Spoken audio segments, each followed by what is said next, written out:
that was leading to Svenskaren's clean play on Ivern to help TSM to victory. Lots of positive things. So now we are into picks and bans. Once again, the teams swap sides. They always do here in North America. Going to see how much they can accomplish here. Rise banned off the table. Rengar going to join that as TSM bans the typical S-tier champions. Yeah, we can see from the pick order in Game 1 that the 3 bans on the red side have not been that different. The Rengar, Camille LeBlanc may be expected by TSM. I don't think you give Ninja LeBlanc at the end, so I think we know exactly what TSM are banning for their third, which basically means EnVy are going to set up for, okay, what are the trades here? What are we first picking? What are they grabbing in their first round? And then what are we taking afterwards? You're kind of planning 1 or 2 phases ahead right now. And EnVy say, yeah, Kha'Zix's off the table. This still creates the possible Ivern pinch. It also creates Jace as an important champion. Yeah, Jace was the first pick last game. Kha'Zix is something that they may not want to give over for free since they did. EnVy did pick that first rotation on the red side, and now EnVy's left. Pretty important choice. Jace is not surprising. No, it is not at all. And now we get to see what TSM want to grab. And the thing is, we might see some teams who think Ivern's more important than Kha'Zix. And if that's the case, Svenskar might not even care. Now that's debatable, granted, but it's always interesting trying to figure out what teams actually think based on their actions. Of course, we haven't seen TSM this week, so who knows if ideas have changed. Shen grabbed in. Of course, that was banned away earlier on, and I think that Kindred pick will stay. You can grab that later on if you really want to play the champion. Yeah, and I mean, they had such good synergy with the Jace and Ivern last game from a poke perspective, but there's also the option of just stopping the enemy team from putting together that combination of champions. And I personally feel like Ivern's a little bit overtuned right now and can work with anything. But if they go with the Graves there, then they're totally fine with giving over that combo. Well, that is a little bit surprising to me, but that's going to be the pick he wants to go for here. Svenskaren picking up the Graves. You'd expect then, if Ivern's going to fit in, if they're going to go for a poke comp after all. Well, the thing with having Shen in the top lane and an Ivern is that's immediately having 2 people that are very low on damage. Yeah. Especially looking at Biofrost's champion pool this year has consisted a lot of Thresh. Then you're dealing with 3 non-threat champions necessarily. So making sure that they're going to have some damage out of the jungle is a nice insurance policy for TSM. And don't even know if Lyra's going to end up playing Ivern anyway. That's a fair point. They can just ban it away now if they want to. Absolutely the case. Jat, you are right, and that's why you're the analyst and I am not. Jat's smarter than me. I'll never say otherwise. Zyra Ashe picked up the bot lane, though. Jin, even though I'm pretty sure. Overly complimentary. I'm suspicious. Jed has the weird thinking emoji face, and so Jin versus Ashe is interesting. We're gonna have the same players play the same marksman this game, but in the previous one, I'm double checking my notes. The Jin was actually picked early. TSM was like, yeah, Jin's more important to us. And then here in this one, Team EnVy's like, no, we'd still rather play Ashe. Take the same matchup, that's fine. So just different priorities in the different champions. Some of that might just fit the team composition. Of course, Ashe, Zyra, a very strong bot lane, and TSM will pick the support later on. Yeah, being able to combo those 2 champions is quite lethal in the bottom lane. Ashe arguably still has the better laning phase when compared to Jin. But specifically, we've been seeing almost nothing but Varus and Jin traded over and are seemingly unanimous through the top 2. So very much almost EnVy style. They're picking for what you think is a lane. Although you can also make the argument the Ashe era was strong, and it could still be a preference for these guys. And we're going to hope to have a good poke composition with good pick potential. Absolutely the case, and we'll see if this goes well. Seraph was able to get an individual lead early and throughout his first game of the series. We'll see if we can do that again with an even higher profile top laner in the Jace. And this is pretty much the queens of the bot lane right now for Team EnVy. So the side lanes should look good. Ivern and Lee Sin round out the 2 jungle bans for TSM. No surprise there. Zed and Syndra off the table, not allowed for Bjergsen. Yeah, so that also better be good. It also leaves the door open for EnVy to throw Jace down into the mid lane, as TSM had done last game, because the Zed and the Syndra would both be pretty good against him. Interesting to see here as well, with Malzahar still being up, whether or not TSM wanted that. Not great into the Zyra. Misfortune is a more normal pick into that. Yeah, and we haven't seen Biofrost play a ton of it, I don't think, but he's going to grab it here as the counter pick. Misfortune into Zyra. It's not a surprise to many people who watch pro play.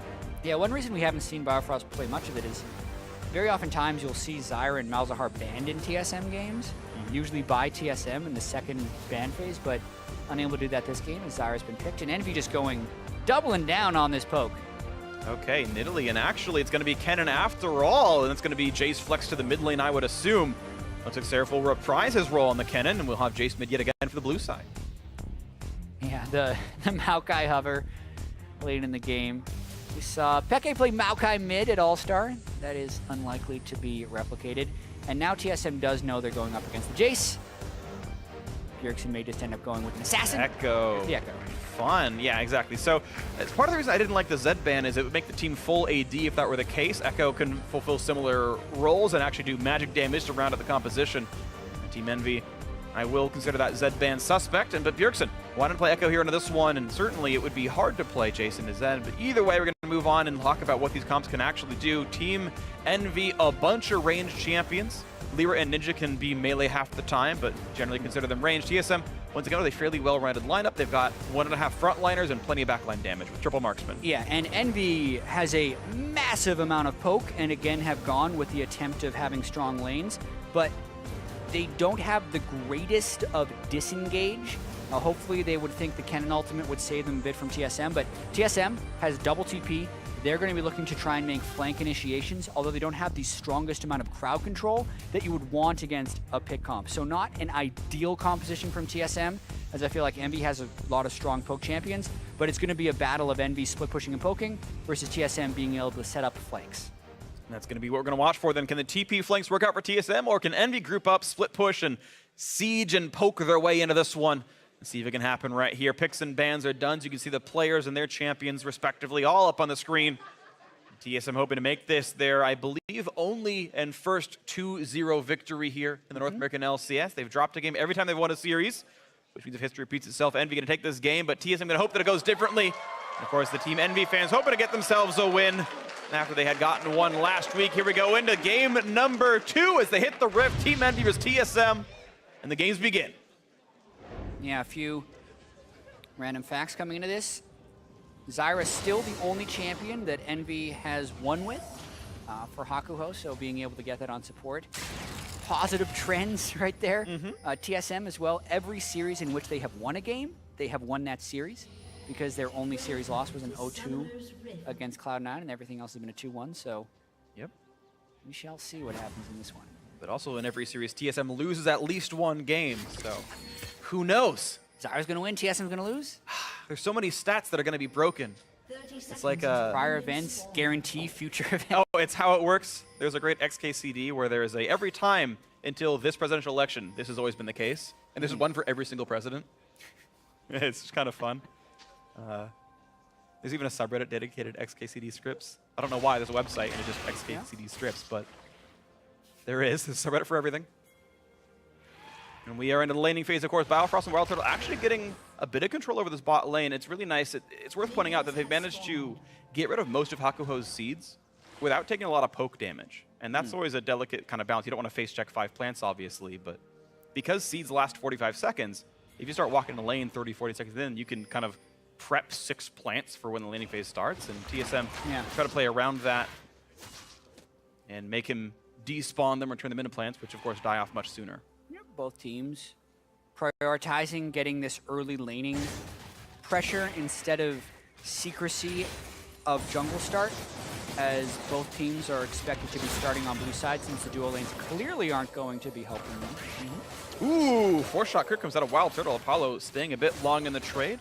Hakuho won his 1v1 against Biofrost. Misfortune has abysmally low attack damage. If you're not using Love Tap, it's not going to do much for you. Once again, we saw the Raptors start for TSM's Svenskar and Graves.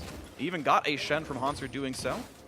Lyra going to be doing Wolf after Blue buff. And both finish off 2 camps about the same time. Although Sven will have more XP due to his Raptor start. Yeah, interesting that he was able to start Raptors. Nice little Graves Shen pull that they were able to pull off there. Not much else doing there as they continue to trade in the bot lane. Biofrost auto attack Q will kill a plant. It does so to trade some of that away. And Hakuho getting plenty harassed down. Doesn't mind taking a single love tap if he can hit him twice back. There's a 25 range advantage for Zyra over Misfortune. So far, though, it's worth pointing out a good CS lead right now for the TSM bot lane. You can't say it's necessarily a perfect 12 because plants do count as minion kills right now, but either way, it is a momentary lead.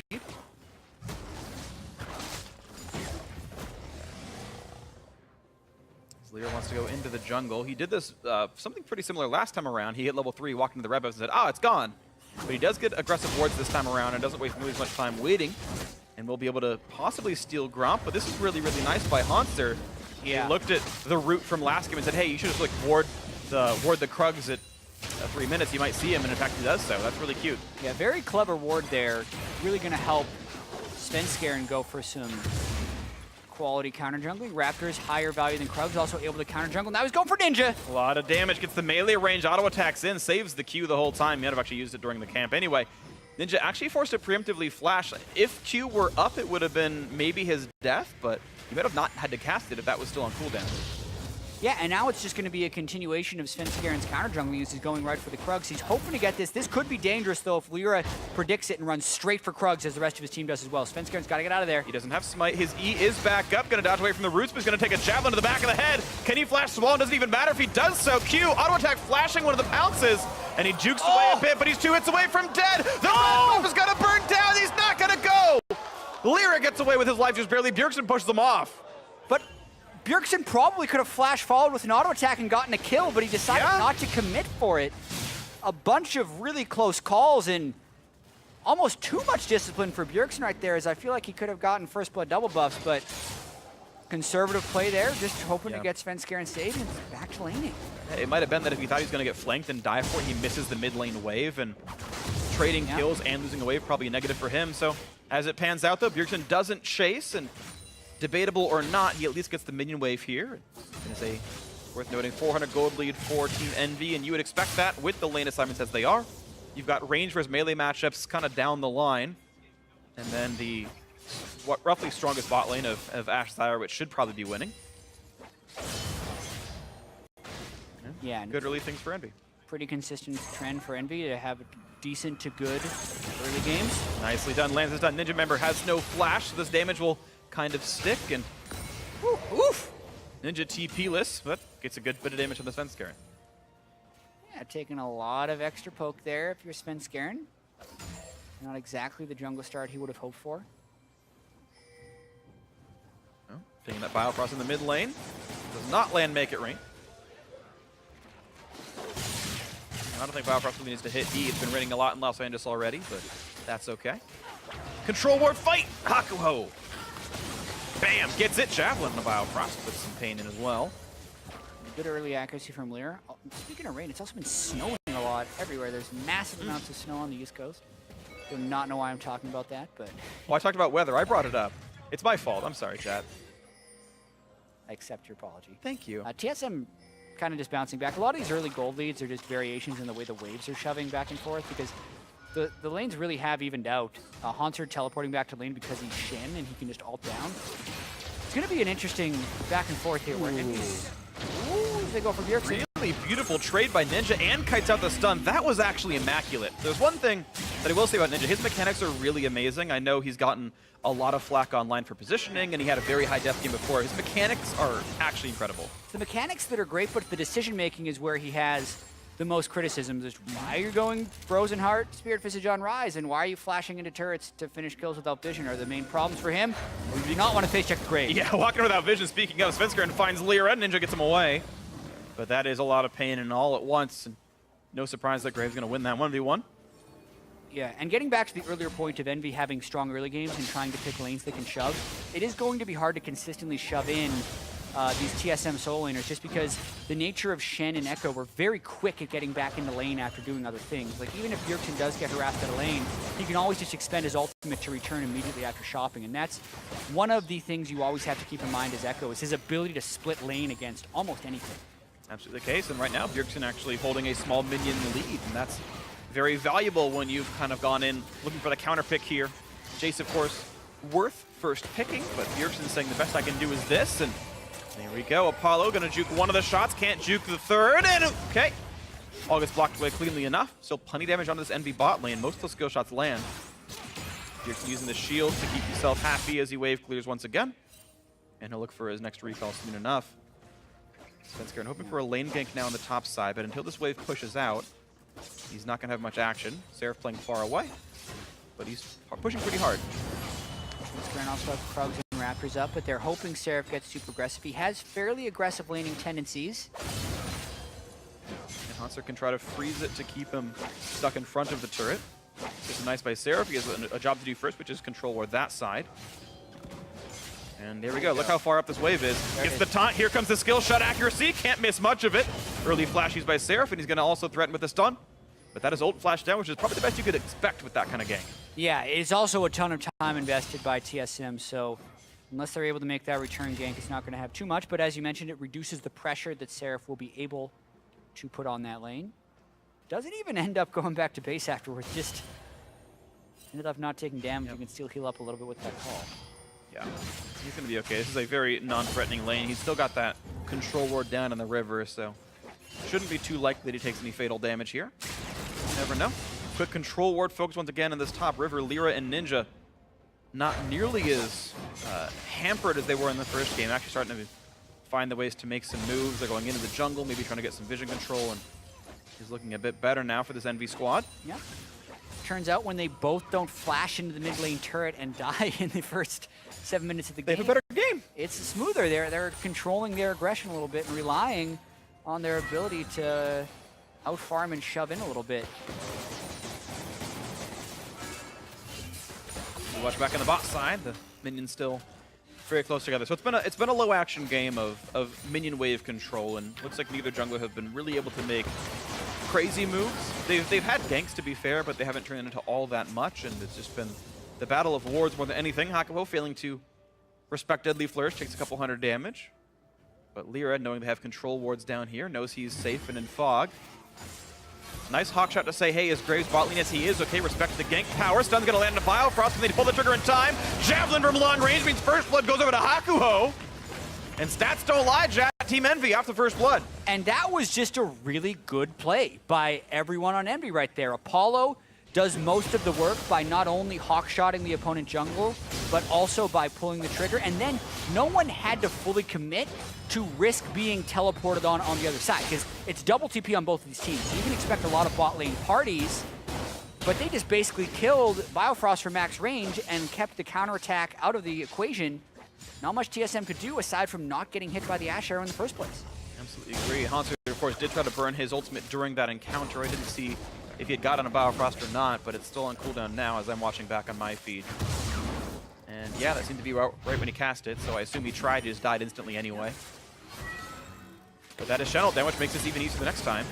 Yep, it's Biofrost. And he could have flashed that arrow. He could have, but also notice how no one really got within more than 600 range, or closer than 600 range of Biofrost, and there were no wards behind them with which Bergson or Sven or Hanser would have been able to teleport to. Shen ultimate also got burned. They just burst through it. Yeah, the Javelin, I think, just one-shot the standard edge shield, because I was surprised, like, wait a second, how did Lyra not get the kill? And then I realized that, yeah, it's the Shen shield that came in, like, an eighth of a second before the Javelin hit. Kill credit one to Hakuho, and 1,300 gold lead. Team EnVy are finding what they really needed here. Their champion picks have worked out for them. The late pick on Nidalee seems to be okay. They were happy to take a bunch of bans, give away the early Graves, and not care too much about it. Ninja's Jace holding up. Seraph's Kennen actually doing pretty well. But you consider that TSM grabbed the Shen super early on in the draft. Look at this damage output, though. A bunch of cones in here, and suddenly all at Hakuho's head. Quick stun's going to crowd, but miss, and the final shot from Wild Turtle means just a bit of damage. That's not going to mean too much. 2 ultis burned by TSM, 1 back from Apollo. That is flash and heal down from the EnVy duo lane. The summoner spell burns are nice, but you also wonder how TSM is going to be orchestrating these plays. They have the double TP and the Shen, but where are they going to be able to set up these flanks? Because something that was true of TSM last year is they were one of the fastest teams, not only in game time, but more so in the way they played and were setting up plays aggressively. And that's been the biggest thing that's been missing from TSM this year. While they have still been able to pull out match wins, they haven't been able to do so with very quick-looking plays. Last game they won in 24 minutes, but that was kind of due to EnVy messing up and then TSM capitalizing on mistakes. Where is TSM going to find these playmaking opportunities that aren't just other teams making mistakes into them? And sure, EnVy might not be the best team to prove that against, but now that they're down 2,000 gold to EnVy, kind of time to make some plays. Yeah, and of course it's always going to be hard. They've got, generally speaking, losing lanes. I mean, you look at the priority lanes here again. Every single one was some level of a counter pick or a priority pick that just seems to be pretty good for Team EnVy here. It kind of feels like it should be on Svenskeren for getting the high-profile jungler, but You can look at his contrast to Lyra, and you've got a significant minion difference, the actual gold value, 400 or 500 apart. And you're right, TSM not really showing signs of vibrance here. Yeah. Blue buff handed over Ninja pretty cleanly. And you look, Bjergsen had to burn ultimate in lane as Ninja had just jumped on top of him, unable to even really poke him down, and then Ninja can just go away and get his blue buff without sacrificing lane pressure. So Ninja definitely making this mid lane Jace work as he had to play against it last game, but now TSM trying to vary their response. They're the ones that send the Misfortune Engine up the top lane, and they're going to try and push Seraph in. All right, there we go. Signs of life for TSM. Taunt's going to land. Plenty of slows the root as well, and Seraph only has so much HP. Down he goes pretty rapidly. No armor health in the tooltip, and that's going to be a kill. TSM with their first to the board. Looking for their first ever damage as top outer turret as well, but it should be faster from Team EnVy. They've got a head start, yeah, as well as good champion to the role. It's a bit of a turret race, you'd think, but Graves not even helping in the mini wave. You're right, this is first turret easily over to EnVy, so that kind of negates the gold that was gained by the top lane kill. And now they're so far ahead in tempo as well, they're going to want to push for 2. And that's going to be up to TSM to answer properly. 3v1, there's a good chance Hauser could die for the attempt. TSM really taking their time with this turret kill, and I don't think it's going to backfire because no one's defending yet. Well, depending on how many people they invest or show to defend this next turret, Seraph could teleport to that top lane and completely shove off Wild Turtle. I mean, he might just walk up there since it's just Wild Turtle's Jhin. Okay, Biofrost stopped his recall, and they'll be able to finish it off, but that could have been a little close.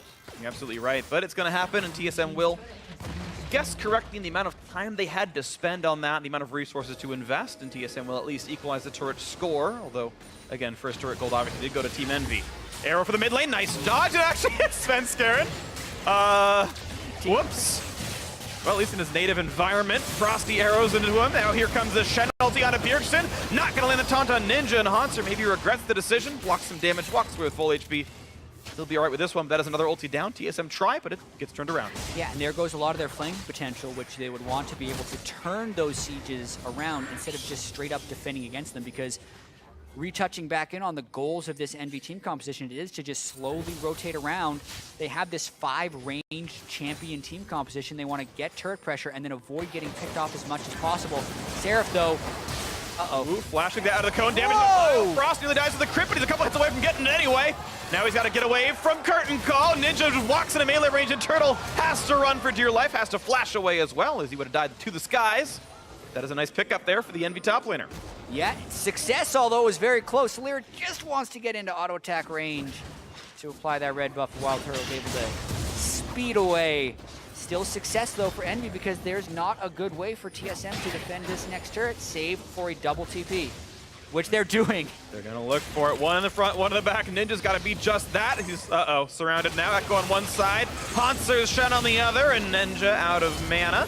Flash to buy a bit more time because Lyra's coming in. Bjergsen running his ulti. Seraph has joined the fight, and suddenly they've turned it around, and EnVy have picked off a kill against TSM. This turret is going to follow 3-1 in one, 2-1 in turrets. Looks good for EnVy. And Hanser has to land these taunts if TSM wants to be able to collapse on this. That's the second missed taunt during a turret defense that has led to the death of either a player or that turret. So watching this one more time, as you said, one in the front, one in the back, they're trying to cut him off, but Bjergsen, parallel convergence not in the right space. Ninja has the move speed from the acceleration, he sidesteps on Hanser. And the flash was just trying to burst damage, but once again, just poor execution, giving time for Seraph to teleport back in. And EnVy is looking quite strong early on with this split push. That is a big gold lead for 17 minutes. Yeah, 4,000 is solid for this one, and the win lane, win game composition is doing well. They're finding ways to leverage the winning lanes pretty nicely. I just want to keep track on Lyra for how bad he did last game. He's now over 1,000 up against Svenskeren.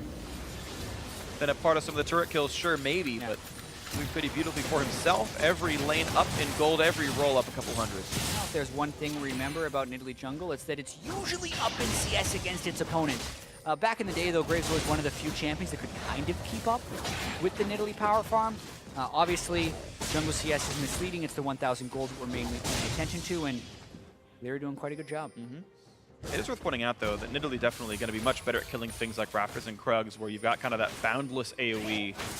Again, part of the reason the numbers are inflated, you're killing these 10 gold minions, but Graves, like, it's hard to make the buckshot land on everything a lot of the time. It just has a mind of its own, but Lyra is so easy to pounce, swipe. Oh, there's 40 gold. Oh, big Raptors next, no big deal. It's 112 gold per Raptor camp. It's a lot of money in. Yeah, and Envy looking a lot more determined in the way they move around the map this game. They've already taken out both of the side lanes, and now they're just setting up shop in the mid lane, this time with a little bit of map pressure already. Notice how Haunter is stuck clearing minions off in the top side as Seraph was going for that counter jungle. They would love to set up that siege, but Ninja is actually going to push down the bottom lane.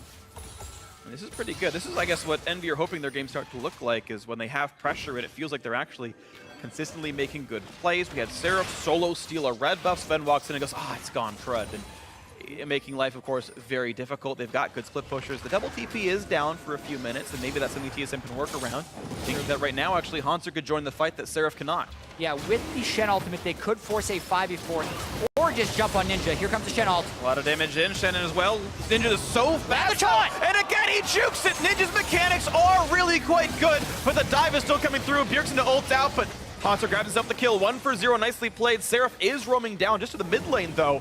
Look at the pressure. That one is a trade for the kill. 0 for 3 on those taunts, but they should still be able to force for this Drake. Envy going to try and stop potentially. They land the stun to Wild Turtle. Javelin in as well, but not much of a chance to steal. That's going to be 2 Drakes to TSM. Seraph still just pushing the mid lane in. The rest of the team will join him. And turret for an Ocean Drake and a kill is a reasonable trade, though probably a little bit TSM favored. Yeah, well, it was TSM who initiated that play, right? They had the Shen ultimate to try and combo in, but as you mentioned, Ninja just continually juking out of these taunts, and Haunter just honestly missing them a lot of times because that was about as point blank as you can get for a Shen taunt. Not a good Shen game for him thus far. Edge of Night is on Ninja early as he tries to walk in. That gets popped off right here by Bjergsen, and then Shen ult. Bjergsen even flashes to try and make this better. The Ghost Blade was popped. To Ninja's credit, he's always enhancing his move speed while he's trying to juke these taunts. Yeah. Haunter gets the kill anyway, though, and they're able to get the Drake. And one of the things that we're seeing as well is an increased, I love Keystones, increased push towards Storm Raider Surge on mid Jace, and he's getting that move speed pretty easily. Anytime he's getting ganked, he's like, okay, I will hit Bjergsen a bunch, get a crap ton of move speed, outrun the Q, and just those little bits, sometimes they matter. You saw he juked left to have the taunt come that way, immediately juked right, and sometimes you just need enough speed to clear the hitbox. In that case, he did, and I don't know. In my mind, like, I have to credit Ninja for that more so than it being missed taunts. At a certain point, like, Haunter has to predict that now and realize the juke path that Ninja's going for, but these aren't just, like, missing a minion. You're missing a human being who knows your timing and knows your cooldowns, and I'm pretty happy with Ninja for that one. Team Envy right now feeling good with a 4,000 gold lead. Of course, outer turret's now gone. The rest of the game gets harder, and that's always the mark of these teams that have good early games that can't close out. It's great you can play the first 20 minutes, but the difficulty ramps up as time goes on, and it's a goal that TSM are capable of coming back from. Yeah, and I also want to point out that Envy kind of going more all in on this strat, though, with the Hurricane being picked up by Seraph, even more damage and less durability than last game where he had picked up the Frozen Mallet. Of course, when he has the auto attack zone, Seraph has to walk away from it. Oh, Ash Arrow! Biofrost takes the stun, which means the damage still comes through, and Wild Turtle takes down Hakuho. Beautifully done there. TSM starting to claw that comeback in. Haunter pulling the ult out away from Seraph. And he's not even building that strongly against magic resist, of course, but still surviving it up. Puts the shield. Seraph has to kite back and forth, and Haunter making the best of a bad situation, I gotta believe. Yeah, Ninja Tabi are still going to diminish the damage a little bit because of the 12% basic attack damage reduction. Decent survivability. You can really see it's going to be a while, if ever, that Seraph can really solo out the Shen. That is one thing about Shen, is he's a great equalizer in these anti-split push battles. One of the reasons TSM was happy picking him up, and still plenty of game yet to play, as we see with TSM able to get that pick and then Haunter repelling that Seraph ultimate in the top lane. See if we can see more good things out of Haunter and the rest of TSM as Bjergsen continuing to build up towards his assassin tendencies. Lichbane now to join the Proto Belt. Really good at getting in there and landing the auto attacks and trying to chunk down his opponents. You gotta imagine Hexdrinker could be coming in soon for Ninja. Seraph gets to coincidentally already build against it with the Merc Treads and the Wits End, so we can feel good about this. 2 major items done for both the bot lane marksman as well. You've got dual lethality in for Wild Turtle, FP3 for Hurricane in for Apollo, which means incredibly short cooldown. Should feel good about spamming arrows and even decent DPS to back it up. Absolutely. It's an interesting inflection point in the game right now. TSM somehow managed to pick up the 2 Drakes during all this, which does hurt Envy a fair bit. With poke competitions like this, Ocean Drake becomes all the more important because it's great for both teams to have, with and against the poke competition. If Envy had this, though, their poke could essentially be endless, and when they do land one, they could be more assured that they can push through. But if TSM's able to keep getting these Drakes, and if they get another Ocean somehow later in the game, it would really hurt Envy's win condition of essentially poking someone out of the turret and then going in. And again, you're seeing the same play over and over. Bjergsen wants to dive on a Ninja, and Hanser wants to show up alongside that one. Ninja, once again, not even burning Summoners, gets away with the fight. But, of course, this turret's still losing HP. Here comes the re-engage the team wants in. Hanser decides whether he wants to stay for the turret or not. Finally decides to run away. And maybe now re-engage Apollo. Oh, my gosh, the health damage! Wild Turtle and Svensker, and landing the skill shots. Apollo having a miserable time of this one. Gets picked off, and now TSM numbers lead, push in, bot lane outer is theirs, and they are finding these signs of life. Yeah, and that one really hurts for Envy because Ninja did avoid the initial push, and Seraph's plan, as is usual, is just to split push while the rest of the team tries to survive. That plan hasn't worked very well for Envy, but that is still what they are built to do. And then when Apollo gets picked off in the jungle in transit, I believe again by Wild Turtle and Biofrost, who have been pick central for TSM, managed to keep in this game. So you see once again, right, he knocks Bjergsen back so the Shen ultimate can't come in. Bjergsen just dashes to get out of turret range. And then, as Envy's coming in, watch Apollo. He's just thinking about the Ash Arrow. He's the one who ends up getting picked off here. He's actually going back, but Svenskeren is the one who hops over. The Jin bullets continuing to land true for Wild Turtle. And he was the last one to rotate. Kills. Yeah, that was rough. Apollo, the last one to rotate, got cut off as well by Biofrost move speed and ganked off by Svenskeren, and that's rough. He'll be the last one to the party. No. At least it was a trade of turrets. Envy got a slightly better one. Look at the damage out of Svenskeren. Forced a flash away, and Sven finally showing some more signs of life himself as well. Burning summoners, burning kills. Seraph once again dueling with Hanser, who is actually still building much more toward armor, and that's pretty relevant, of course, considering Seraph's build here. Still got a good amount of AD in that build. Or rather, physical damage more than AD. Yeah, a lot of attack speed, which... Okay, there we go. Hakuo's going to block the shots, and thankfully he's able to stay alive through it. But Wild Turtle really putting in a lot of damage. Yeah, and Cloud Drake up right now. All ultimates except for the Curtain Call up for TSM. Envy not really in position to collapse unless Seraph wants to teleport in and go for a team fight now that he has Frozen Mallet.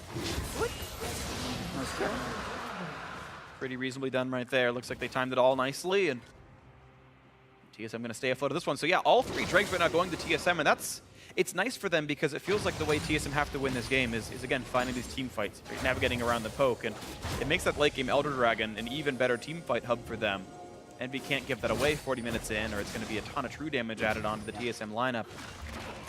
So it feels like if TSM can stay the course, they've got everything they need. Frozen Mallet now done for Seraph could actually mean quite a lot. Could make it hard for Hanser to keep alive in the 1v1. It's going to make it harder for him to run away after he is theoretically losing a fight. But I mean, even with the Warden's Mail now, reducing the attack speed of Seraph when he hits him, it's very difficult for Seraph to actually solo out Hanser. So if Seraph is able to go up against someone else in those side lanes, that's not the Shen, at least now, you'd expect more. But we're still going to have to track this. Seraph, a very experienced split pusher, and it's kind of where Envy needs to find their edges at this point because their goal lead has stalled out. Yeah, there's 2 major forces at work, it feels like. Actually, I should say 3. So one is Seraph split pushing, which we feel like is going to continue to go Envy's way. The other 2 are Bjergsen and Hanser trying to find repeated dives. Ninja, actually, to his credit, doing a very good job outplaying them. And the other is Wild Turtle just presses R and someone dies 50% of the time. Yeah. And that's 2-to-1 as far as tools in the tool belt. We'll see if TSM can find much more. Yeah, I really would have liked to see Seraph go with the Blade of the Ruin King instead of the Hurricane. He technically has faster wave shove with the Hurricane, but if he wants a realistic chance of killing a tank like Hanser, I feel like the Blade of the Ruin King would be much more solid towards that end. Maybe he'll build the next and go even more attack speed focused. That would be potentially expected, but even just looking at the map pressure, it's falling away from Envy, and you don't want this to be the story every game for Envy where they get the early lead and then just don't know what to do with it, but that's kind of what it's looking like as TSM tries to set up shop mid. And a bit of support from the rest of the squad makes Wild Turtle end the ulti early, still managing to land a parting shot on Apollo, and again, thankful for him, he's got an Italy to heal him as well, but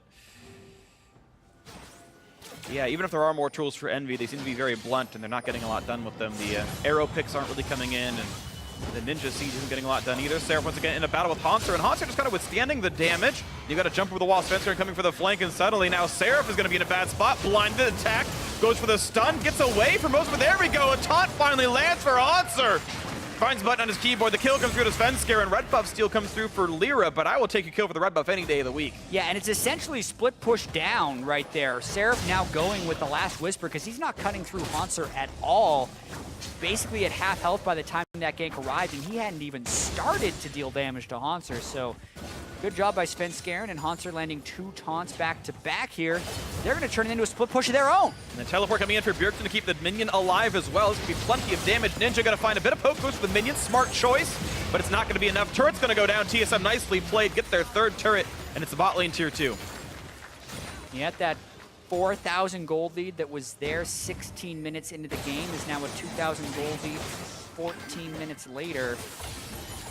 13 minutes later for TSM, and they're going to look for more because Sarah's still down.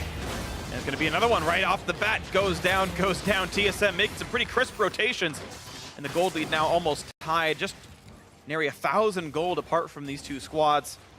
TSM, of course, double Cloud Drake and Ocean Drake gives them nice uptime and nice rotation advantages, and they're playing to those quite nicely. Turtle's got himself a rapid fire cannon, even better turret killer with that. And Hanser may just be invincible. We'll see if we'll have to change as much. Ninja wants to fight Bjergsen. Hanser does have ulti, and there's no really point to dive that. It's interesting. I wonder if Wild Turtle's going to turn that BF sword into an Infinity Edge or a Duskblade, because he's kind of halfway between a lethality build and a crit build on Jhin. The Duskblade would still be very good for the ultimate, and Jhin obviously converts the attack speed and the crit just into attack damage anyway a lot of the time. But we've seen a lot of variations in those later game build paths after people go for lethality rushes. I like Dusk, but there's no real tank, so you're going to get a lot of value out of lethality. Yeah. If he was like against a Maokai and like a Rek'Sai jungle, I'd say you need IE to actually pick those things off, but I don't think he needs to do that this game. We'll see though, it's up to him. There's definitely priorities and value on both sides. As we once again go back to our side lanes here, and it's Hanser, equal level with Seraph. 20 minion difference, and yeah, Hanser, all he wants to do is clear the wave and then just run away. Sunfire Cape helps that, of course, and says, you know what, I'll see you in 30 seconds.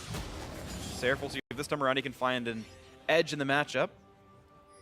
TSM continue to scale. Bjergsen only 1.5 items left to go. Void Staff seems to be next. Yeah, large amount of pick potential coming in from him as well. That Echo, especially against Apollo and Hakuho, who have no magic resist, is a very scary proposition for flanking in team fights. Envy trying to mix it up a little bit more though. Really trying to commit to a 1-3-1. With Ninja having pressure in the top side and Seraph trying to establish pressure in the bot side. But their lead is dwindling. It definitely is. It's going to be interesting to watch for. It's worth noting that the solo laners on both sides have kind of the same damage profile. Seraph's mostly physical, as is Ninja, and Bjergsen and Hanser both mostly magic. There's no like mismatch the matchups. Oh, he counterbuilt one, can't deal with the other. It's kind of convenient. I would say on TSM is they're the one to kind of receive the split push that no one's counter-building incorrectly. That Hanser can actually deal with Ninja appropriately. It's not like his Cassidon and the Ninja tabby means nothing. Yeah, absolutely. His armor build is working almost perfectly based on the split push opponents he's dealing with. But Envy did land a little bit of poke on Biofrost, and they're going for their first Drake. This one's Inferno. Oh, it's going to be enough damage. Shock Blast is a little bit short. He's going to stay alive. Drake still goes over. Envy get Inferno Drake. More damage is nice to have. Maybe the signs of life continue here. That kind of poke that they need more of. Yeah, exactly. They finally got some map pressure with their 1-3-1 and then collapsed it at the right time to be able to take an objective, and they were able to land the poke, which is the all-critical thing. Lyra and Ninja, if they can get accurate when they do collapse back, is how they're going to have to win, because TSM, just that one Ocean Drake, no natural sustain on their champions. Surprising that Envy hasn't been able to set up more of those in the first 32 minutes of the game. Yeah, well, I guess a lot of their pokers just haven't been sort of dedicating to Siege. Ninja's been splitting the whole time against Bjergsen. He's not actually been looking for that opening chunk, and maybe that's Envy's fault for that, but it's been the way they've played it. 2,000 gold still remains the wedge between these two squads. Turrets equal. Drake's 2 two more for TSM, although some would consider the Infernal Drake is better than what they've got. Depends on your analysis and what you value here. TSM looking to get and wrest control away from this top river. Giving them good respect, though, they don't go much farther than a couple of pieces of brush. Don't want to walk through the Scuttle Crab. Yeah. Of course, 33 minutes in, Baron rushes do become very real from both teams. Notice how Seraph also building towards the Blade of the Rune King. At this point, I'm starting to like his build. If he just has the able to complete Lord Dominic's and Blade of the Rune King, you'd hope he'd be able to take down Haunter, but well, he's here trying. we go. 12 damage. Attack. Ooh, 150. He does 75 per auto attack, apparently.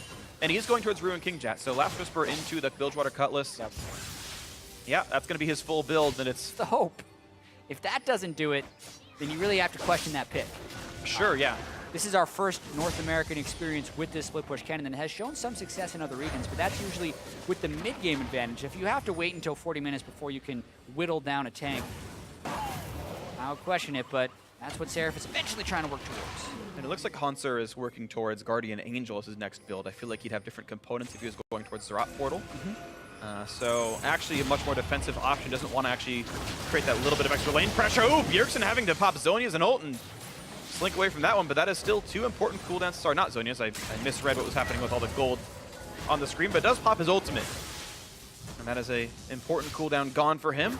Void Staff in means important items. This is the Baron rush we're looking at. Yep, they got a lot of attack speed on that cannon. We talked about Baron being rushable. Bjergsen has no ultimate. That Baron is down. 2,000 HP. This fight not going to come through. Nicely picked up there by Ninja. Team fight is on. Apollo dropped dangerously low. Curtain Call drops Ninja quite injured as well. Hakuo's out, and it's going to be Sarah picking up the first kill of this fight. A trade comes in for Wild Turtle and gets a second for himself. Now on to Lyra the Squishy on the side. Turtle can't quite find the chase. That's Baron for -1 so far. Advantage Team Envy. Lyra with the Javelin. That gets blocked out regardless. He outranges it. TSM with momentary map control, but once the respawns are in, Envy gonna have 3 Baron buffs to their credit. Yeah, quite a good rush there by Envy. Unfortunate for them that Seraph fell, since he would be a primary split pusher, but TSM trying to get as much as they can on the backside here. They're gonna grit their teeth in Baron. They're gonna take down mid lane tier 2, and suddenly the gold swing of that Baron pickup mostly neutered by the extra kill and that turret pick. The question, though, is what, again, they could do with the buff on the back side of it. The blue buff stolen away is, again, part of the tax you pay for losing one more champion. Kudos to TSM for grabbing about as much as they were supposed to be able to as we watch this fight again. Control ward on the inside. Spence Garen dashes in, but he was a little bit too late. And then with Bjergsen having no ultimate, Envy thinks they're going to be able to burst him down. Zhonya's at the right time as Bifrost gets in the ultimate on Misfortune. Very clutch. Wild Turtle flashes for the final kill. And really, since Envy used all of their damage on the Baron and have a poke composition, one of the more dangerous things as a poke composition is when you are trying to rush the objective, the other team being able to collapse in on you because you kind of cut off your natural escape path by being in the pit. And oh no, this is just not the right position for Ninja. He is much too far forward. Kill comes through, not even a problem. Infinity had helped him with that one. Kill credit goes. Wild Turtle, the double marksman in the bot lane, take down the marksman in the mid lane. And Envy, unfortunately, have lost one more of their Baron buffs. Oh my gosh, Hakuo deleted. And this is one of the most frustrating things about watching Envy is you look at them make a good play and then they just seem to throw it away sometimes. They did not have good vision that side of the jungle. Their team was not pressuring waves. Ninja gets picked off as well as Hakuo, and now TSM can potentially open up multiple inhibitors if they play this right. And this TSM doing this with a gold deficit facing off against Baron buff, but they're just so much better at making the plays happen. Looks like this could actually be TSM's first 2-0 of the split. Mid lane inhibitor goes down. They walk right back down to the bot lane as well. Still missing Ninja and Hakuo. You can't defend a 3v5, and Envy should not throw away the kills. A good little bit of poke done. Wild Turtle's a bit injured, but TSM get to walk away with swagger. Envy does have double TP if they wanted to get really aggressive on the retreat, since Ninja and Seraph would be reviving. Follow. Look like it. Has ult now. Yeah. Plays like that and sequences like that just show you how fragile leads can actually be in professional League of Legends, because Ninja had the Baron buff. They were hoping to be able to set up some 1-3-1s. They were building towards this for 37 minutes, and then he steps out of position, which is quite common for Envy, and as I said, is very frustrating to watch as you're trying to see them progress as a team. And 2 inhibitors down. All their split push pressure gone. It takes them now the entire respawn of those inhibitors to get any of that pressure back. And it's 2 games in a row where Baron dies, and in the next 3 minutes, TSM takes 2 inhibitors down. It's kind of repeatedly TSM able to make these really clutch shot calls. EnVy looking for their own way in on this one. And if EnVy wants to get the Elder Drake, they would want to rush it right now. So they were hoping to get a face-checking TSM member, and that just did not happen. This could be pretty explosive. There is a split-pushing Shen, so EnVy is up against the clock here. They don't want to catch themselves in the Elder Drake pit because they are a poke composition, but they have to respond to the split-pushing Shen. They're in a bad spot right now. That's so rough, too, because you know mid and bot will auto-push with the inhibs down, and then the fact that Hanser is splitting. I think if Seraph had been 1v1 against him here and they played the 4v4 and then just tried to match teleport, maybe that's a better call to make. But yeah, TSM tooling them around the map appropriately, saying, yep, limited time to even try Drake at all because of the mid and bot inhibitor. And then the Hanser split push is enough to make them have to back off on the call. EnVy now in a losing position, looking to sneak in on this one, but Svenskeren respecting some of the poke, has to respect do a the 50-50 arrow, either. the javelin, the engage, and Hako's gone right away. Once again, he's the front line looking for the steal on the Drake. Going to be picked up, though, by a convenient smite from Svenskeren. 2 kills already picked up here, by the way, and this one, Ninja could be the next. Running out of HP, Snipe not going to land. Hanser actually getting shot around a fair bit. Look at that one! Onto the ulti, Bjergsen finds it. Seraph still defending with Hanser on the top side of the map, actually, as they both recall away, but TSM obviously coming away with this one. 3 for 0, plus the Elder Dragon, plus now the push into the base. There is no stopping them anymore. TSM looks like it's going to be the game. Looks like it's going to be the match. Looks like it's going to be the 2-0 as TSM take down the rest of the Nexus turrets. And showing their mettle and showing that EnVy just do not have the learnings to play late game appropriately as TSM take down the Nexus for the 2-0. And that's the story, I think, Freak. Only a 3,000 gold lead, 39 minutes in. TSM actually on the ropes for a lot of that game. But once again, we see TSM walk away with the series and EnVy walk away with a loss. Yep. 2-0 wasn't pretty. These games were actually quite close, and you imagine a better team would have closed them out if you were EnVy. Potentially. It was a close game through and through, but just some missteps by EnVy, and once again, the right punishes by TSM. I think the Elder Drake fight and the macro play by TSM right at the end was actually very strong. As soon as they had the ability to execute a macro play because they held a slight advantage, they did it immediately. And you just contrast that to EnVy, who was unable to pull those off for the majority of the game. Absolutely.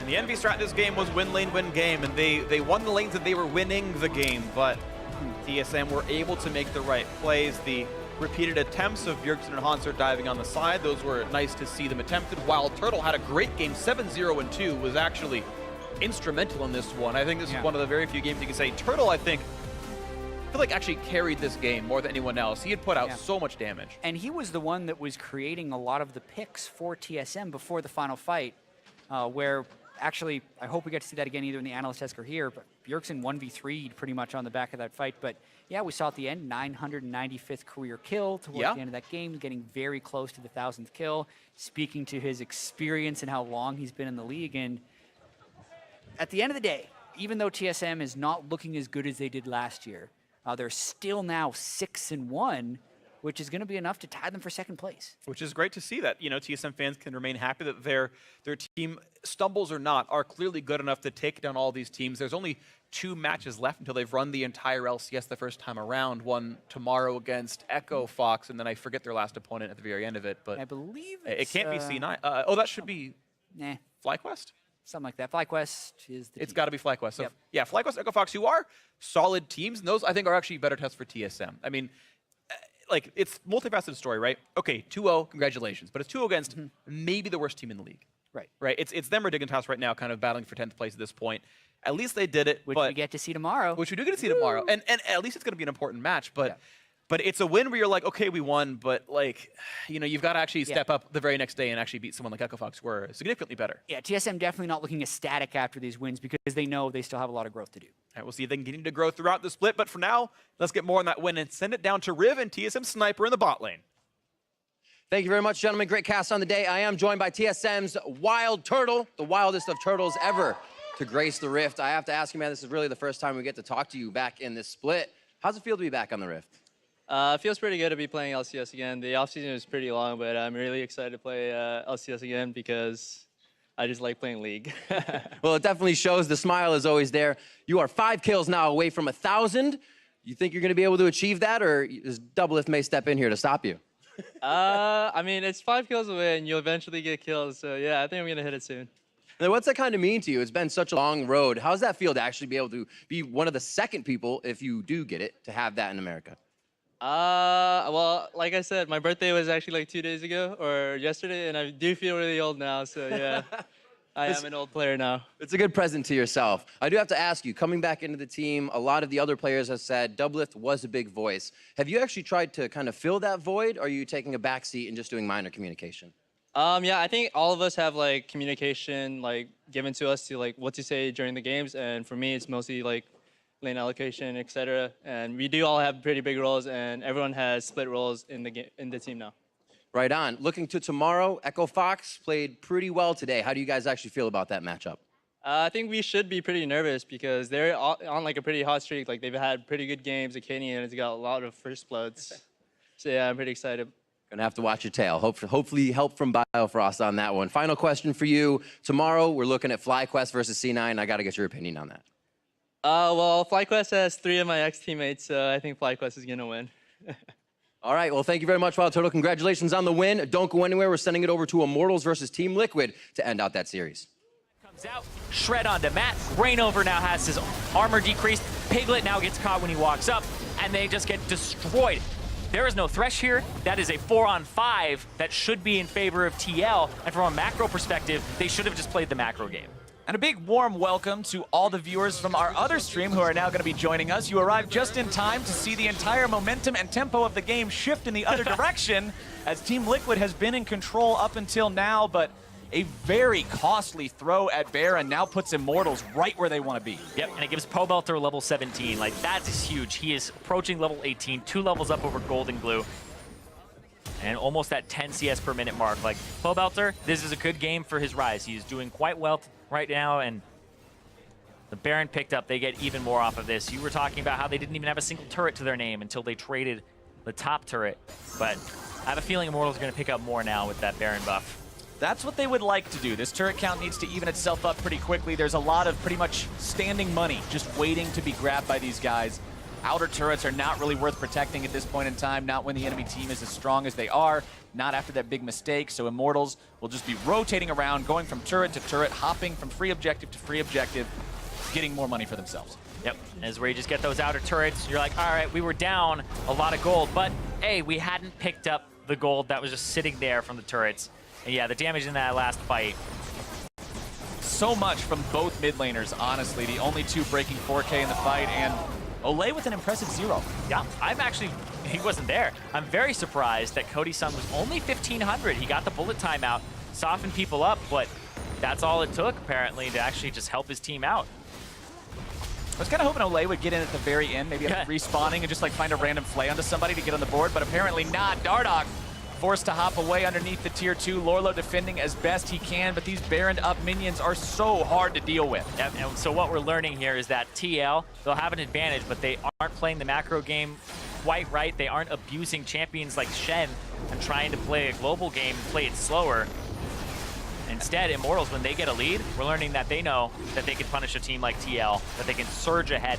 TL, it took them forever to get something like a 4,000 gold lead, and now Immortals, in the matter of a Baron buff, already have that. Immortals have completely retaken this game in terms of who's in charge. They've got the Drake again for themselves. Dardoch did a good job getting Drake number 3 back a while ago. When Team Liquid was still in control, he hopped over the wall, soloed it down. Kha'Zix's very effective at that with the isolation bonus on the claws. He easily grabs it again there, even though Flame came by and dropped him a sapling or 2. It was still mostly a solo. And now, their 1 turret count has expanded up to 4. And they've got a couple of tier 2s left to take in these side lanes when they feel comfortable doing that. Baron buff about to run out for these guys, so when they do finally march up there, it's going to be with no extra bonuses. Yep, going for that turret, split pushing as well. Flame is about to have his teleport back up, and Piglet actually was the person now that Rainover swapped his Zeke's Harbinger to. So it's about 1/3 his value, but it is a lot of attack damage on Piglet, 370 right now. And Piglet's had some awesome skill shots so far this game. A couple of clutch fourth shots, some other deadly flourishes getting close. So they still might be able to find a win condition off the back of his accuracy and proficiency. But he's definitely got his work cut out for him compared to what they were working with earlier. Lorlo still a threat in this split push scenario, still keeping up with Flame, the guy known for out-CSing his opponents to a grand degree, only 15 up compared to that Shen. 3 items fully completed on both of them as the curtain call opens up. Cody Sun's gonna be pulled to safety. Dardoch tries to bob and weave, but he's forced to flash over the wall just to get away. No deaths for Immortals though, that's the important part. Yep, still gets away. Pressure on the top side, Pobelter now able to deal some damage to this turret. Has Cody Sun come up, so they'll be able to pick this one up before any answer from TL. As soon as Cody gets up there, it only takes those 3 shots to turn that turret into rubble. And now the objective count is tied up and even. And Immortals have themselves an almost 4K gold lead as Reignover continues just trying to maintain any semblance of control over his own jungle. You saw for the first part of this game, Team Liquid across the river. Immortals were always underneath a turret. It was Liquid throwing down the wards and stealing away the camps and just being the ones being decisive. And now everything has changed after that Baron play. Immortals are the ones in enemy territory. Immortals are the ones saying, hey, this used to be yours, but this is ours now. So see ya. Get out of here. Next Drake is also going to be Elder, and considering Immortals have a much larger Elemental Drake count, it's going to be very scary if they can lock that one away. Have a little bit of everything that they would want. Ooh, Thornmail done now on Flame as well, so those auto attacks are... This is actually like the anti-Lorlo Shen build.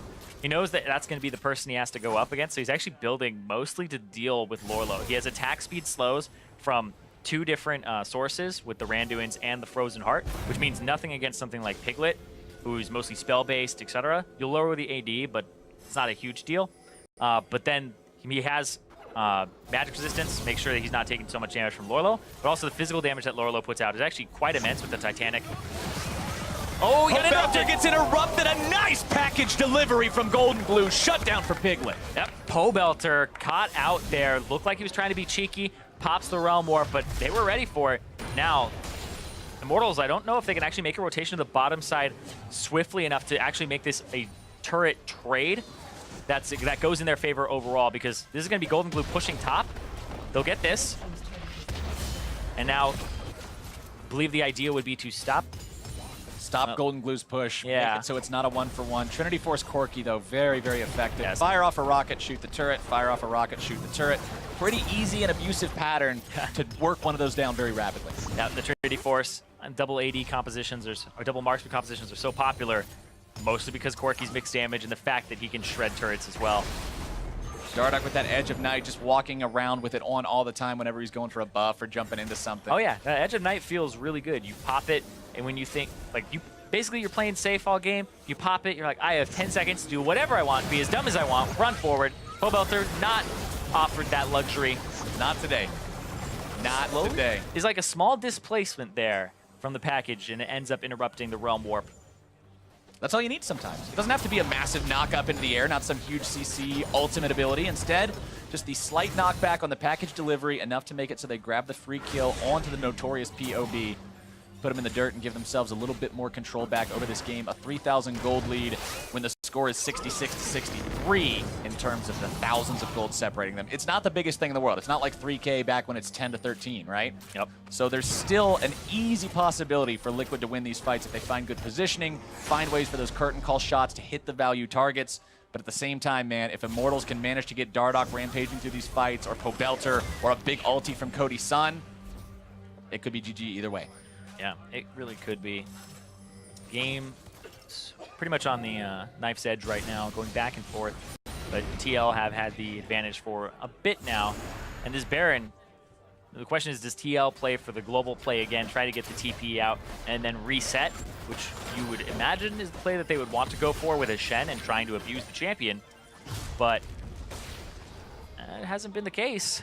One thing I want to bring up, too, is with these Zeeks that we saw purchased on the Ivern, as well as the Rapid Fire and Infinity Edge on the Corki, 100% crit Corki.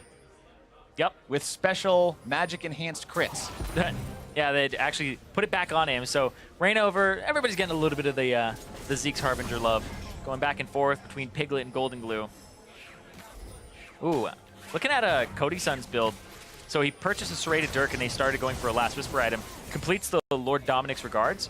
That's not always going to be the most efficient here. You're up against an Ivern. You're up against a Shen with Grasp. And so there is a decent amount of healing here with like Redemption, etc. that you should be conscious of. And he has a Black Cleaver, so his HP, which is higher than Piglet's, so he doesn't get anything out of it. It's higher than Matt's, doesn't get anything out of it. It's about 200 less than Golden Glue's. It's pretty close to Rainover's as well. 1v1 between the mid laners. Golden Glue looking to make the moves. Pobelter popping the shield, getting himself away. Lorlo goes stand united just to make sure. Ulti expended by Team Liquid, pretty important there, but Immortal's still looking to make something happen. Pobelter is down, Golden Glue grabbing the kill. Curtain call opened up, Immortals in full retreat. But Daisy's in hot pursuit. Flame just doesn't care about walking past 4 different people. He is a Maokai and he knows it, but now the collapse is coming. Piglet. Cody Sun's got the ulti coming out, and Piglet is history. Right over 2. Now they're looking for even more. Critical error from Team Liquid, looking to go onto that Maokai like that. Didn't they learn last game? Lorlo can't taunt over the wall. He's not going anywhere. And Immortals are looking for Baron. Cody Sun sets up, Flame goes in, and Cody guns him down. Big play there from the AD carry. And the whole team, gets another Golden Glue reset. hangs around just a little bit too long. Matt with the flash over the wall, keeping himself alive. But Zyrene, at the end of game number 1, I talked to you, I said, man, Zyrene, I really like that play where Flame set up the bait for the bullet time and Cody Sun went boom, boom, boom, boom, boom, boom, boom, boom, boom. And now in game number 2, it's the same thing, but more extreme. Yeah, Flame just gets in there, and we think about the combo that they had on Friday. Misfortune, boom, the setting up, and then the ultimate from Nautilus previously. This is the Maokai throwing out the W, the root. Pobelter tries to go back around here for some kind of a play on the Golden Glue. Yeah, and Golden Glue, it's actually ones that gives him a heal. TL, Piglet starts shooting, Edge of Night. Watch as the sapling takes off Edge of Night, and then Flame is like, wait a second. He done goofed. They jump in, across 2 to 3 people. Lorlo wants to stay out of it, keep his armor, but they have no interruption. Who's gonna interrupt it? The taunt was used. They have nothing to actually interrupt. That's the problem right now, is they don't have CC. You can't stop this Misfortune ultimate. No. And Rainover, on this champion that we were talking about, he's so annoying in extended fights. He's going to give you so many shields and so many heals. You can't do it when you eat 12 waves of bullet time and you drop right next to your AD carry. As now Immortal's still on Baron. In this replay, Dardoch goes over the wall, kaboom.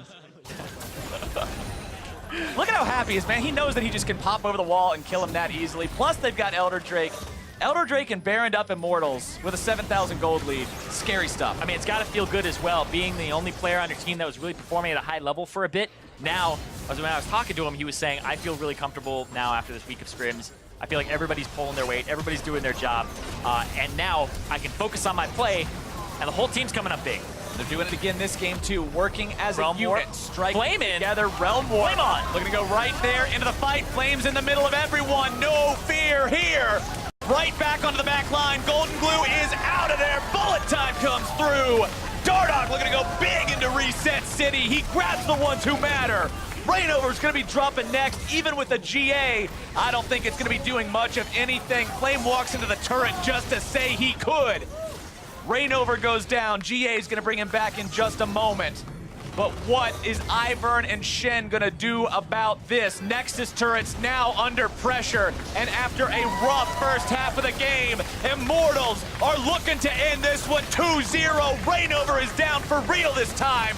Lorlo is as well. The ace comes through, and IMT has their 2-0. I start off 2-4, but now they are 500. They are 4-4, even record at the end of week 4 for Immortals. That has got to be a phenomenal feeling. You come into the week 2-4, you end on 4-4, the clean sweep through the week, you're right back into the middle of the pack. Sky's the limit. And that's the thing, is Immortals, they looked really good. They looked like they were performing at a higher level than before. They definitely seemed like top half of the standings. And people are like, whoa, how did they surge up so quickly? Takes that 2-0. That's all it took. Now they're looking at Phoenix 1. They're looking at teams like that saying, all right, we have the same amount of wins. They start losing, they start slipping. Immortals take their spot. And that team play that we were talking about throughout this entire series is a lot of fun to watch when everybody on the team is pulling their weight, when Dardoch is grabbing the picks, when Flame is setting up the plays, tanking 5 people, when Cody's positioning himself for the ultimates, when everybody is right where they need to be. It's fun to watch a team that works together like that. Oh yeah, that was actually a big delight to watch as well. I like the synergy that we're seeing where everybody is definitely in charge of something. You can see it where Flame is flanking, engaging. Olay, same thing, risky plays, flash forward, feels empowered to go for them. And if he screws it up, then it's not a huge deal. They'll try again afterwards. So that's what I'm seeing from Immortals here is everybody is really pulling their weight. It's not the Dardoch show. It's not week 1 or 2. Nobody having to overexert themselves and making unforced errors. And if you're Team Liquid, though, you got to be thinking about what this loss means, because game number 1 may have been a stomp. Game number 2 was a game that a lot of us were looking at and saying, yeah, they're looking good in this game. They should be winning this game. And then That Baron, some poor decision-making around that mid-game, that massive objective was the one swing that put this game right back into Immortals' hands. Flame giving the smile. He's happy. Why wouldn't he be, man? 2-0 this week? They got to be feeling good. Yeah, and on your Liquid point, the macro call of going for the Baron, not abusing the Shen, like that was a game where you look at that and you go, okay, you wouldn't be able to be like, okay, Shen was definitely in this game, and Shen was definitely a large impact in this game. No, they dove him early, got set behind, and then was very slow to actually try and take over the game, but he wasn't doing a whole lot of abusive ultimate plays. He wasn't trying to get the teleport out of Flame. It's a Maokai, so you're not going to lose too much when you let him split push against you if you leave, but they weren't making plays on the other side. And I think a lot of this comes down to like catch potential. They don't really have enough catch potential on that team. No hard CC to even interrupt like Misfortune. Not enough to really just start fights off unless the Shen is already there. Mm-hmm. And it's one thing we saw, a lot of those Stand Uniteds were actually aimed at his own team members when it seemed like they were getting into a 1v1 and he wasn't totally sure if they were going to win. It was a safety net. Yep. Right? It was not this tool that was used to say, okay, you go in, I'm going to join you, we can make some kind of a play. The reactionary play style just was not suited to what they were trying to do. Yeah, and when we see other teams play the Shen, we're seeing them synergize with something that jumps in. Even a Kha'Zix, right? Rengar, we're seeing junglers that want to be aggressive, that want to dive in. We've seen it with Evelynn as well for like FlyQuest. So Shen is a champion that has a lot of potential to start these fights off with some assistance, but we weren't seeing that abuse, and if he starts it off incorrectly and doesn't catch the Misfortune, then that's kind of the fight there as Cody guns people down. It's a rough time, but for a first-hand account on that series, let's hear from Pastry and Immortals rookie carry. Thank you very much. I'm here with a new kid on the block. It is Cody Sun. Fantastic series played by you and your team, but I have to ask you, you are the new guy to the LCS. Just what has it been like after the last 3-4 weeks? After the first 3 weeks, you know, we weren't doing so hot, so it wasn't the best of times. But for this week, we tried really hard. We buckled down and we just like tried really hard in practice and put in a lot of extra hours. And yeah, I think this week it showed. Certainly have to agree. I want to ask you about the metagame in general, though. We've seen a lot of utility AD carries, lots of Varus, lots of Ashe, but you've been pulling out Misfortune in this series here as well. Do you feel more comfortable in that sort of metagame? Do you prefer the hyper carries? Like, what kind of AD carry player are you? Or do you think you're just pretty versatile? I think I'm pretty versatile. Like, I can play hyper carries, I can play utility carries.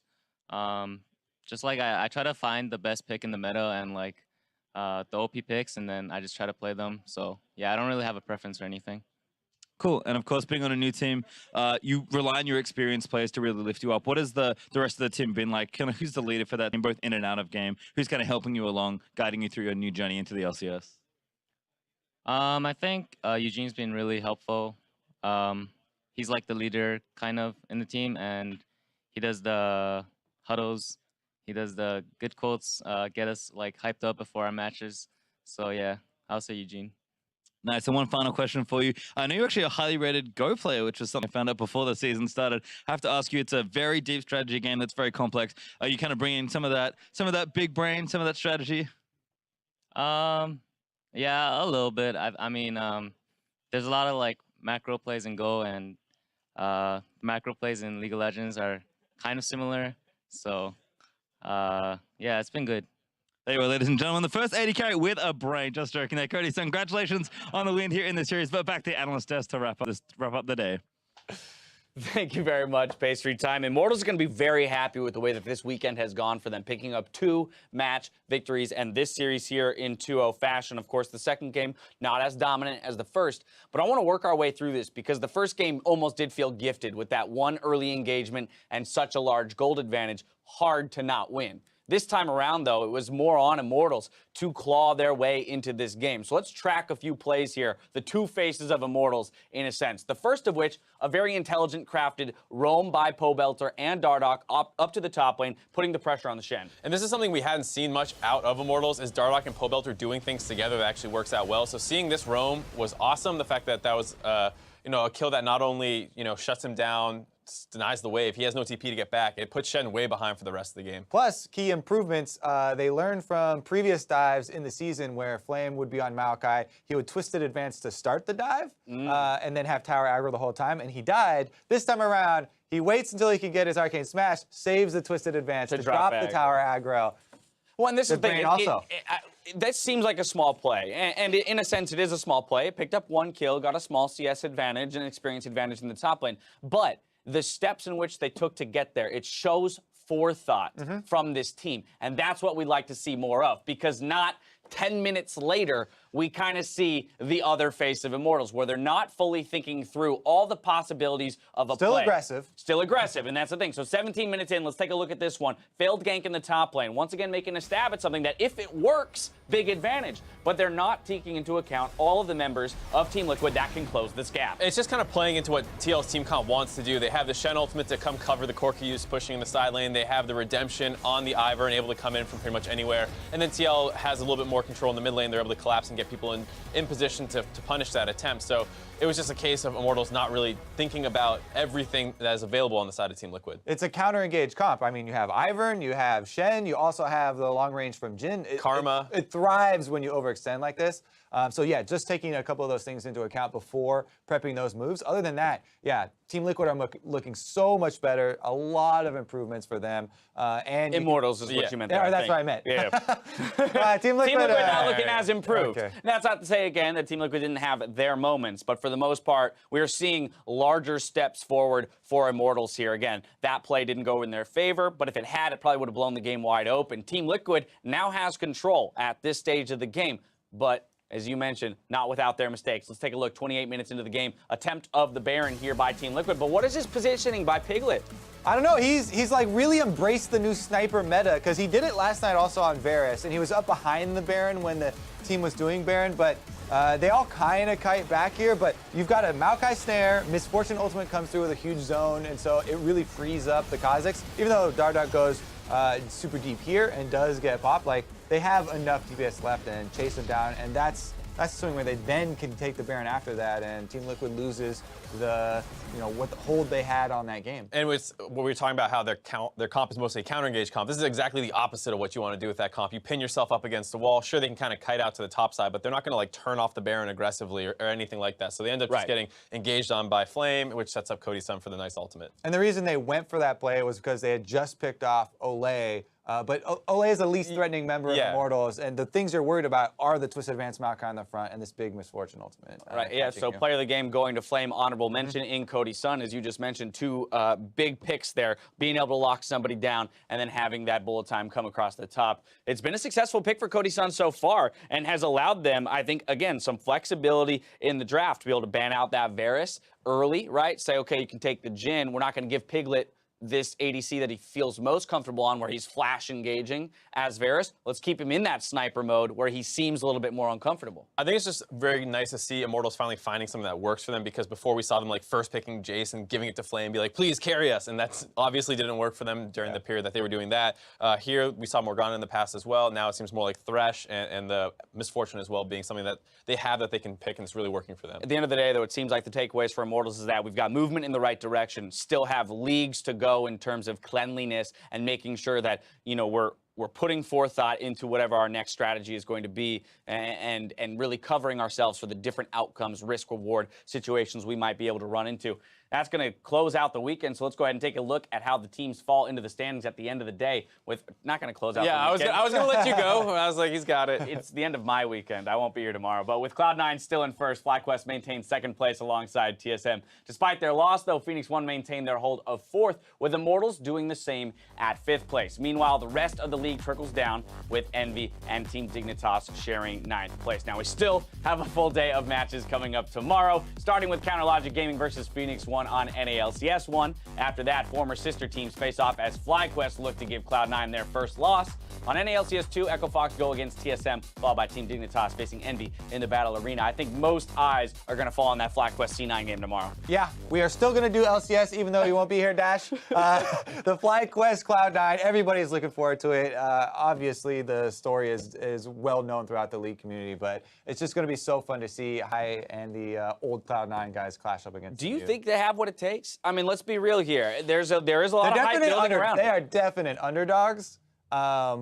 But I'm getting drawn into the FlyQuest hype. But they're definitely underdogs. Okay. Everybody stay rooted. But it's not too far-fetched to see a world in which they win. Like, because if Jensen doesn't get off the ground and maybe, you know, they're able to tilt him. Yeah, who knows? They get a good draft and you know, C9 can't quite keep up with them. Jungle mid matchups. That's exactly where I'm looking for that tomorrow. I mean, with Moon kind of rising to this, you know, new level of authority next to Hai, but then Contract performing very well in his rookie split. I'm glad you bring that up, because Moon in his interview was just brimming with confidence, and he was like, "Yeah, I got no weight on my shoulders. I feel good going into it. I'm just free to." I love that little tidbit. He's like, "Well, you know, it's." I won't directly quote him, but he said he was going to do well. Right. No, I loved his quote about why he has that confidence. He's like, "Well, it's just because in scrims, Hai and I both just suicide a lot together." He suicides harder. Right, exactly. So he's like, it's just like I can't perform worse on stage than we do in scrims sometime, and that maybe unlocks him a little bit. Anyways, ladies and gentlemen, that's going to do it for the day. Now, for myself, the casters, and the entire live broadcast crew, thank you for watching, and we'll see you tomorrow for more North American LCS. Good night.